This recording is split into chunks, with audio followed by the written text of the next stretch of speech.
கர்த்தருக்குள் பிரியமானவர்களே, July 5 Elon G white அம்மையார் அவர்களுடைய மாரநாதா புத்தகம், பக்கம் 371. இன்றைய தியானத்திற்காக தெரிந்து கொள்ளப்பட்ட தலைப்பானது புரொட்டஸ்டன்ட்களாலும் கேத்தலிக்கர்களாலும் கொடுக்கப்படும் உபத்திரவங்கள். வசனம் மத்தேயு 10வது அதிகாரம் 22வது வசனம். என் நாமத்து நிமித்தம் நீங்கள் எல்லாராலும் பகைக்கப்படுவீர்கள், முடிவு பரியந்தம் நிலைத்திருப்பவனே ரட்சிக்கப்படுவான். உபத்திரவத்தை சகிக்க முடியாது என்று நினைக்க வேண்டிய அவசியமில்லை. நாம் பயங்கரமான காலங்களை கடந்து செல்ல வேண்டியதிருக்கும். ரோமன் கேத்தலிக் சபை புரொட்டஸ்டன்ட் மார்க்கத்தை உபத்திரவப்படுத்தியது. அதன் விளைவாக இயேசு கிறிஸ்துவின் மார்க்கம் ஏறக்குறைய நிர்மூலமாகிவிட்டது. ஆனால் போப்பு மார்க்கமும் புரொட்டஸ்டன்ட் மார்க்கமும் இணைந்து செயல்படும் பொழுது எதிர்ப்பு இன்னும் அதிகமாக கடுமையாக இருக்கும். தேவனுடைய கற்பனைகளை கைக்கொள்ளும் மக்கள் மிகவும் கடும் சோதனையான நிலையில் வைக்கப்படுவார்கள். ஆனால் வெளிச்சத்திலே நடந்தவர்கள், வெளிச்சத்தை பரப்பியவர்கள், அவர்கள் சார்பிலே தேவன் குறுக்கிடுவதை தெளிவாக புரிந்து கொள்வார்கள். அனைத்துமே மிகவும் அச்சுறுத்துவதை போன்று தோற்றம் கொடுத்தாலும் ஆண்டவர் தம்மிடம் உத்தமமாக இருப்பவர்களுக்கு தமது வல்லமையை வெளிப்படுத்துவார்.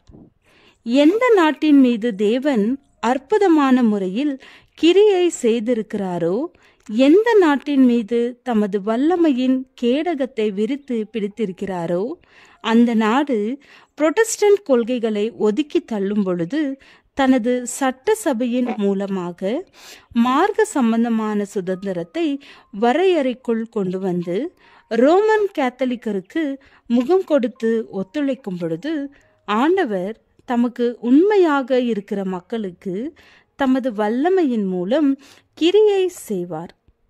ரோமாபுரியின் கொடுங்கோலாட்சி நடைமுறைப்படுத்தப்படும். ஆனால் கிறிஸ்துவே நமது அடைக்கலமாக இருப்பார்.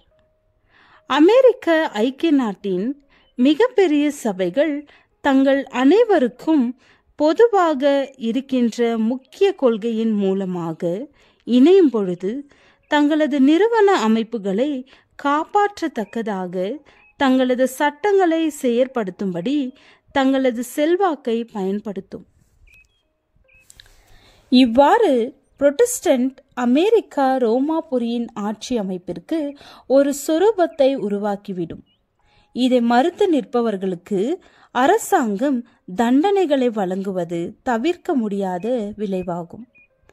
போப்பதிகாரம் இழந்து போய்விட்ட மேலாண்மையை மீண்டும் பெற்றுக்கொள்ளும் என்றும், புரொட்டஸ்டன்ட் உலகம் என்ற பெயரால் தன்னை அழைத்து கொண்டிருக்கும் வல்லமை நேரத்திற்கு ஏற்றபடி நோக்கம் நிறைவேற சலுகை காட்டி அதன் மூலமாக உபத்திரவத்தின் நெருப்புகளை மீண்டும் தூண்டிவிடும். இந்த ஆபத்தின் நேரத்திலே நம்மிடம் சத்தியமும் வல்லமையும் இருப்பதால் மாத்திரமே நாம் நிற்க முடியும்.